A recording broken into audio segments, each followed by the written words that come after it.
Rose Parker.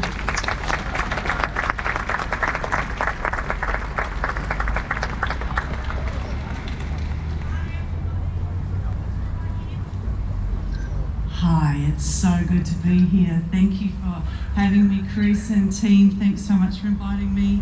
All our beautiful guests, thank you, Richie, for that beautiful welcome to country. I bring you greetings from Williabra on the western side of our big, beautiful land, which is being rained upon like cats and dogs today. But Canberra, you have turned it on, and I got my flower power trousers on to be part of Floriade. I'm here as a singer and a musician. I come from the folk and blues tradition of storytelling. Songwriting's the lens that God gave me to look at the world through and to reflect it back, and it's the way I make sense of things. So I'd like to tell you a little story, if that's okay. I want to tell you what a gift it has been to our family, and my sister Julie is here with me today. What a gift it has been to us to connect with the transplant community. We are part of the donor family community, and if we hadn't connected with all of you, our beautiful brother Tim's story would have ended with a tragic death, as other speakers have said today. And when we would think of Tim, we would think of the tragic sudden loss of him. But our brother Tim was an organ donor.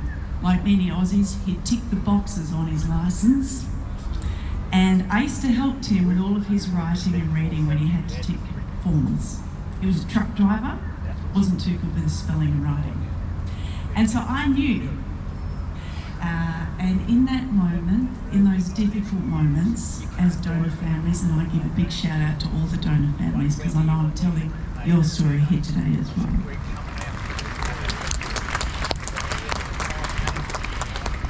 In those difficult moments when we as Tim's family were told we had to let him go, and the Donate Life people inform us gently, did you know your brother was an organ donor?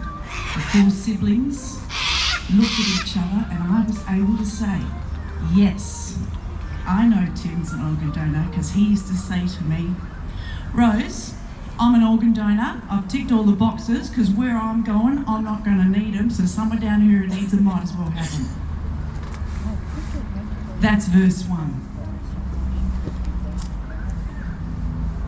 We walked that journey. Through the tears, my sister Julie spoke some very true words.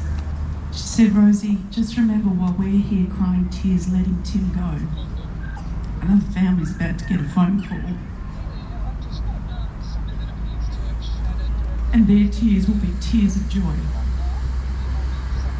So in my songwriting way, things find their way into this big cauldron, and it all gets stirred up, and out it comes.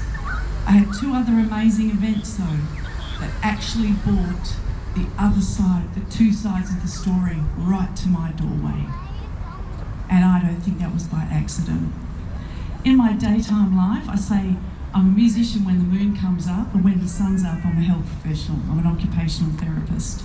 And I had a new patient come into my clinic one day, and in the questionnaire, in the consult, in the initial consult, I asked her the standard question: is there any other medical history I should know about? She said, oh yes, I've had a heart transplant. Well, I think I stopped breathing. It was only a few months after my brother had passed, and here in front of me was a living, breathing example of the other side of the story. I'm allowed to say her name, I've asked permission, because it's beautiful Audrey, who was the bearer in Western Australia. The most divine 70-year-old woman you've ever seen, living her best life. Always her hair's done, pearls and full makeup, even when she ran her event last year at the World Transplant Game. She said, I'm going to run a marathon. I said, Audrey, could we maybe just tone that back a bit? She said, oh, it's all right, I'm walking. She won a gold medal. It was the first time she'd ever been able to participate in an athletic event. And as her occupational therapist, I got to walk that journey with her.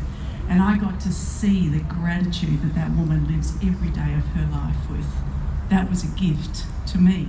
That was a gift to our family.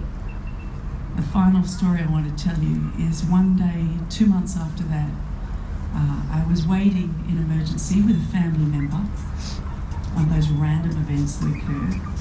I'm asked to, after 10 hours of waiting at his bedside, they say, oh, just step out, we need to do a procedure. So I go out and I sit in the ED, I think it's 11 o'clock at night, and I'm only going to be there for about 10 minutes.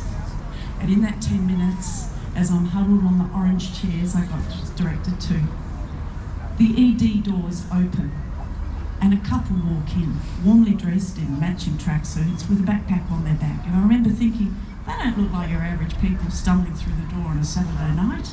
They look like someone who's packed for a journey. And on his back was a backpack. And I heard them go up to the triage nurse and say, excuse me, we're Mr. and Mrs.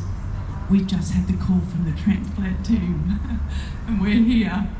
And I am sitting there going, I am really seeing the other side of the story. I've just seen another family get their phone call.